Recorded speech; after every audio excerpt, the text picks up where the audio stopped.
ಹಾಗಲಕಾಯಿ ಸಣ್ಣಗೆ ಹಚ್ಬಿಟ್ಟು ಪಲ್ಯ ಮಾಡೋದು ಹೇಗೆ ಅಂತ ತೋರಿಸ್ಕೊಡ್ತೀನಿ. ಹಚ್ಚಿರೋ ಹಾಗಲಕಾಯಿಗೆ ಒಂದು ನಿಂಬೆಹಣ್ಣು ಗಾತ್ರ ಹುಣಸೆಹಣ್ಣು ಕಿವುಚಿ ಅದಕ್ಕೆ ಹಾಕಿ ನೆನೆಸ್ಕೊತಾ ಇದ್ದೀನಿ. ಸ್ವಲ್ಪ ಬೆಲ್ಲ, 1 ಸ್ಪೂನು ಅಥವಾ 2 ಸ್ಪೂನು ಉಪ್ಪು ಇದಾಕಿ ಚೆನ್ನಾಗಿ ಕಲಿಸ್ಬಿಟ್ಟು ನೆನೆಸಿ ಒಂದು 2 ಅವರ್ಸ್ ಬಿಟ್ಬಿಡ್ಬೇಕು. ಹಾಗೆ ಈಗ ಹಾಗಲಕಾಯಿ ಚೆನ್ನಾಗಿ ಒಂದು 2 ಅವರ್ಸ್ ನೆಂದಿದೆ.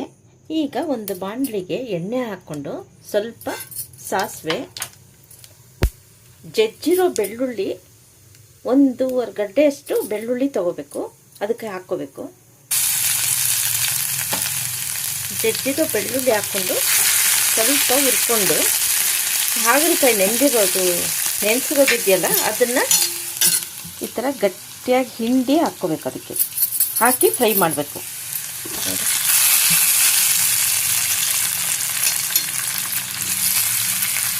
ಇದು ಚೆನ್ನಾಗಿ ಸಿಮ್ಮಲ್ಲಿ ಇಟ್ಕೊಂಡು ಸ್ವಲ್ಪ ನಿಧಾನವಾಗಿ ಹುರ್ಕೋಬೇಕು.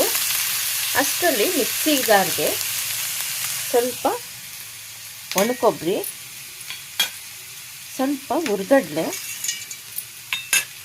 ಒಂದು 6-7 ಒಣಮೆಣಸಿನ್ಕಾಯಿ ಇದನ್ನು ಪುಡಿ ಮಾಡ್ಕೊಬೇಕು. ಈಗ ಚೆನ್ನಾಗಿ ರೋಸ್ಟ್ ಆಗಿದೆ. ಈಗ ಸ್ವಲ್ಪ ಪುಡಿ ಉಪ್ಪು ರುಚಿಗೆ ತಕ್ಕಷ್ಟು, ಆಮೇಲೆ ಈಗ ಮಿಕ್ಸಿಗೆ ಮಾಡ್ಕೊಂಡಿದ್ದೀವಲ್ಲ ಆ ಪುಡಿ ಹಾಕ್ಕೊಂಬಿಟ್ಟು ಚೆನ್ನಾಗಿ ಕಲಸಿ ಇಳಿಸಿದ್ರಾಯಿತು. ಈಗ ಯಾರಿಗೆ ನೋಡಿದ್ರು ಶುಗರ್ ಬರ್ತಾಯಿದೆ ಸಿಟಿಗಳ ಕಡೆಯವ್ರಿಗೆ. ಇದು ಮಾಡಿ ಇಟ್ಕೊಂಡು ಒಂದು ಡಬ್ಬಿಯಲ್ಲಿ ಹೋಗ್ತಾ ಬರ್ತಾ ತಿಂದ್ರೂ ಶುಗರ್ ಕಂಟ್ರೋಲಲ್ಲಿ ಬರುತ್ತೆ. ಹೋಗ್ತಾ ಬರ್ತಾ ತಿಂಡಿಗೆ ಮುಂಚೆ ಊಟ ಆದಮೇಲೆ ಎಲ್ಲ ಹೀಗೆ ಬಾಯಿಗೆ ಹಾಕ್ಕೋಬೋದು. ಹೀಗೆ ತಿನ್ನೋಕ್ಕೆ ಚೆನ್ನಾಗಿರುತ್ತೆ. ಇಲ್ಲಾಂದರೆ ಬೇಕಾದರೆ ಅನ್ನಕ್ಕೋ ಚಪಾತಿಗೋ ತಿನ್ಬೋದು.